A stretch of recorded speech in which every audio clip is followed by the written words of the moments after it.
broadcasting from one of the sets of the very popular television series, Mad Men. Biff, people around the country have been wondering what happened to the people on Mad Men, the characters on Mad Men, when the show went off the air. Where did they go and what happened to those people? I understand that you found out where they are. Yes, the ending of Mad Men was very confusing with the Coca-Cola commercial and everything, but I checked into it and I can tell you what happened at the real ending of Mad Men. Well, what about Pete Campbell? When the show ended, Pete took a job with an aircraft company, but that didn't last very long and he was unemployed again. So he took a job as a professional alligator wrestler. Now that's a pretty good job. He was in a circus and he was doing quite well. Sometimes he would win, sometimes he would lose in the alligator wrestling matches. Well, you know, alligators are pretty smart. And they caught on to Pete's tricks. And the next thing you know, he was beginning to lose too many matches. The alligators were winning, so he needed a new partner, a new alligator wrestler partner. And he heard that there were many of them available in the Everglades, in the swamps in Florida. So he took a boat and he went into the Everglades looking for a wrestling partner. Well, the alligators were all waiting around there, looking toward the audition to see if they could be his partner. He was told not to stand up in the boat, but he did anyway, and he fell in. Well, there was an awful lot of splashing and water moving around and all kinds of stuff, and no one ever saw Pete again. One of the main women in the show was Don Draper's wife, Betty. What happened to her? His wife's name, yes, was Betty Draper. Well, they were married for a while. They got a divorce, and she married someone else. But that didn't last very long, and she had a baby, but she didn't know who the father was, and that made her very nervous, so she thought she was gaining weight. I'm just fat. She wasn't really.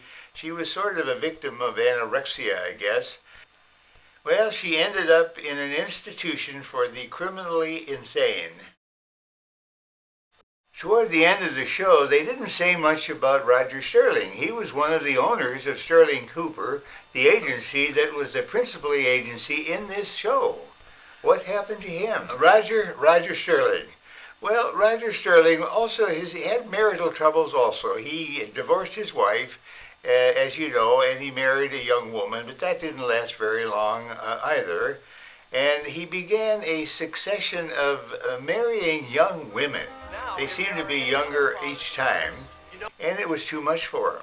He became old before his time, and I don't really know what happened. We couldn't find out. I met a man who had been at his funeral, but he didn't say too much about why he died or anything about it. What about the redhead? She was the office manager. Her name was Joan, and she was also Roger Sterling's private whore. Whatever happened to her? She also did prostituting one night to become a partner with Sterling Cooper. I often wondered what happened to her. He said he knew you. He said it was a surprise. A surprise? Well, thank you for that. Here's a surprise. Oh, that redhead. Yes, she certainly was endowed. She was very top-heavy, you might say. So much so, in fact, that she lost her balance very often. And once she was walking across the street downtown Los Angeles, in Hollywood somewhere, and she fell down. She lost her balance and fell down. She was picked up by a rubbish truck. And the only thing we know now is that her remains are somewhere in a landfill, somewhere in Nevada. That's as far as we know.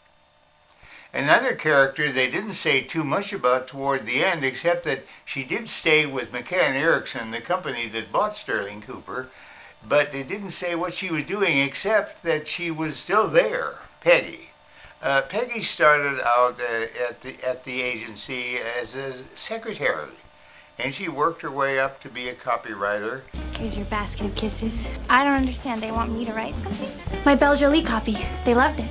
And when the company was bought by McCann Erickson, she went to work there, and as far as we know, she's still there, and she was responsible for the famous commercial that was done for Coca-Cola.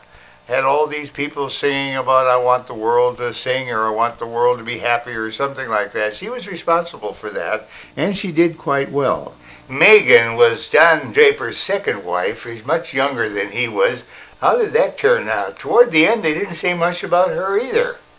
Oh, that was Don Draper's other wife. Her name was Megan.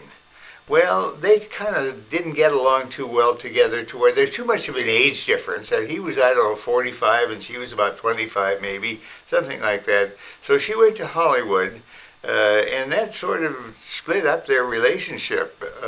Well, she got knocked up. That's what happened to her in Hollywood. And Don didn't like that too well. And so finally they also split up, and that was pretty much the end of her.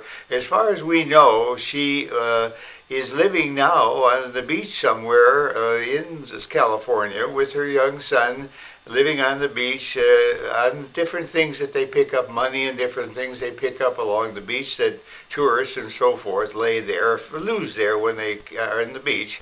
And she's doing quite well that way. Well, what about the main character, Don Draper? The last we saw of him, he was sitting with a bunch of hippies on the beach, but that wasn't the end of him. That was the end of the show, but he went on. What did he do? Don Draper. Well, he was the leading man in the show, as you know, and he did quite well in that business, but eventually he started drinking too much, and he went downhill pretty bad there toward the end. That's all I have. He lost his job. I'm not going to defend myself. I've tolerated plenty from every one of you. Don, there's no need for defense. This isn't a trial. The verdict has been reached. He moved around, got involved with some hippies, which was kind of at the end of the program, but that wasn't really the end of Don Draper. Don Draper was not a human being, you know. He was from another planet, a planet of lizards. And those people could disguise themselves as humans very well, which he did, and he had a very successful career. But it was time for him to go back to his planet. But before he did, he stayed in the advertising business. The end of the show showed him with the hippies at the beach or whatever it was not the end of Don Draper. No, he got a job as a spokesman, or I guess you'd say spokes lizard, for an insurance company. But eventually they picked him up again. He went back to his planet. And that was pretty much the end of the show. Well, it's all very interesting. Thanks for watching, folks. We hope you enjoyed Mad Men as we did. We often wondered ourselves what happened to the characters when the show ended. But now you know, we found out, now you know. Thanks for watching. You can watch more Biff and Buff programs on our website, newedmedia.com. Look for us there. You can also reach us by telephone and by email. Give us a call. We'd like to hear from you. Thanks for watching. Hope you enjoyed the show.